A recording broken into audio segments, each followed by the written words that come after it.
I was trafficked by gangs in a major city in Florida, and my best friend slash family abandoned me in that gang territory to fend for myself when I was suffering from dementia, schizophrenia, OCD, autistic overload, burnout, and regression, ADHD, executive dysfunction, and a plethora of many other things. The point is, I could not take care of myself, and they dumped me in gang territory in a house they told me was a gift, but they lied to me about it. They were just abandoning me after I worked for them for 2 years, but also 8 years prior to that. They kept trying to get me to start businesses with them, for them. I was also doing chores and stuff for them and all kinds of things. Looking back, they treated me like a mere servant. They manipulated me by using my trauma against me, knowing that I come from a very traumatic background where I suffered extreme abuse. And they essentially adopted me and told me I was family, went on every family trip, went on every, family holiday, called for birthdays, went to graduations. I know their entire extended family. But when I got sick after being robbed at gunpoint in New Orleans, I got extreme PTSD, but I had complex PTSD before that. But I was robbed at gunpoint by 5 guys in New Orleans, and I reported it to the police. And when I went to work a few days later, those same 5 guys walked back into the store They walked into the store I worked at, all 5 of them. We all recognized each other. I saw 3 of their faces that night. And I convinced them not to kill me that night. In New Orleans, if you see people's face, you don't typically make it out of that alive. They're kind of tough. They're roughnecks out there. You don't really, I saw their faces. And they saw me at the store. We made eye contact, and it was literally like Legend of Zelda when Link's sneaking through the Hyrule Castle trying to escape from the guards, except those guards are going to kill. They literally waited for me outside of the store, and they kept coming in patrolling the store, but at that point I was hiding.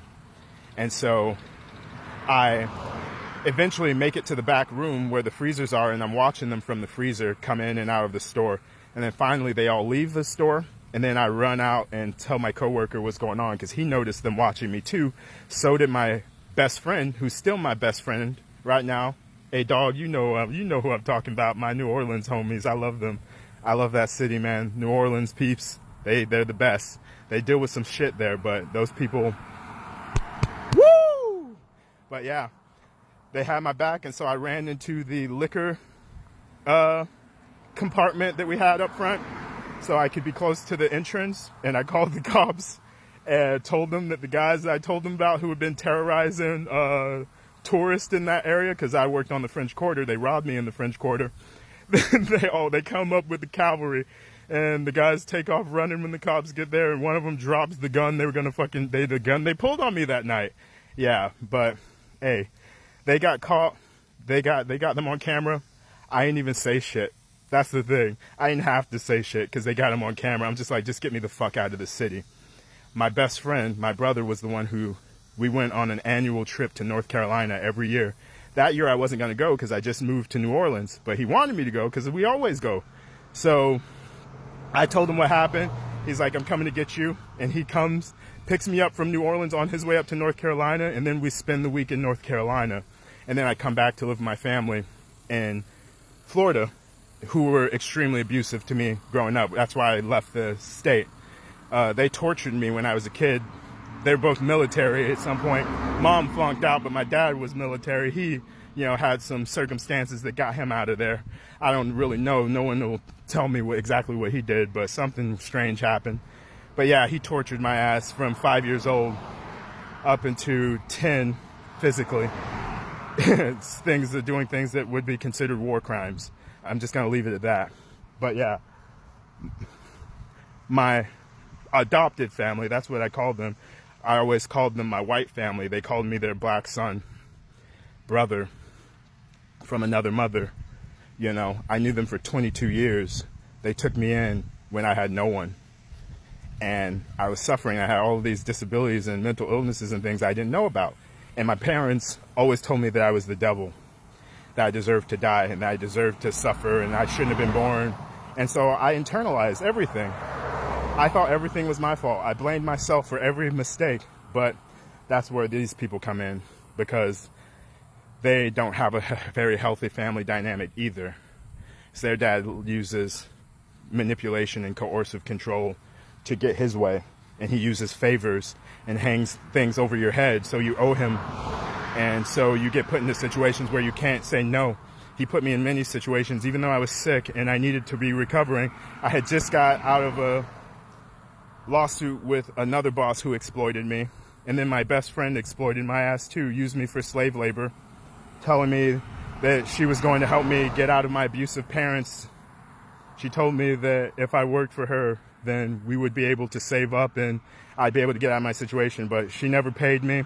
She put herself through college through my work that I did. She bought herself a motorcycle. She was buying herself all the newest clothes, you know, and I was doing all the work. And this is a pattern. This is the situation my friend, my best friend, my brother, my family, when I told his dad what happened, he came and picked me up. And he literally saw my face when I was in that house, because I was literally a slave for this girl. She was my best friend.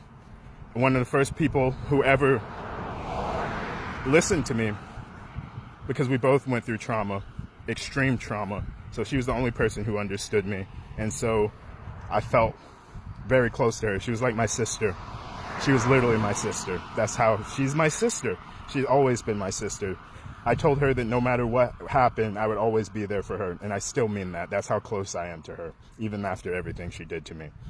And I feel the same way about my brother, who just fucked me over by dumping me into gang territory after I worked for him for 2 years. Overwork, 100+ hours a week, 7 days a week, 3 streams a day. I was editing all of our videos and stuff like that, you know. But he exploits people. But he didn't just exploit me. He exploited his girlfriend at the time too, because when I got sick from dementia, when I got sick from, you know, schizophrenia, when COVID hit, it exacerbated and accelerated my conditions. And I literally went psychotic instantly. I couldn't control it because COVID literally activated and accelerated all of my conditions all at once. How was I supposed to be able to deal with that? They expected me to magically recover and heal from something that no one had ever experienced like that before. And I fucking survived, not listening to them, listening to myself, trusting my research. I've been studying medicine and physics since I was 5 years old.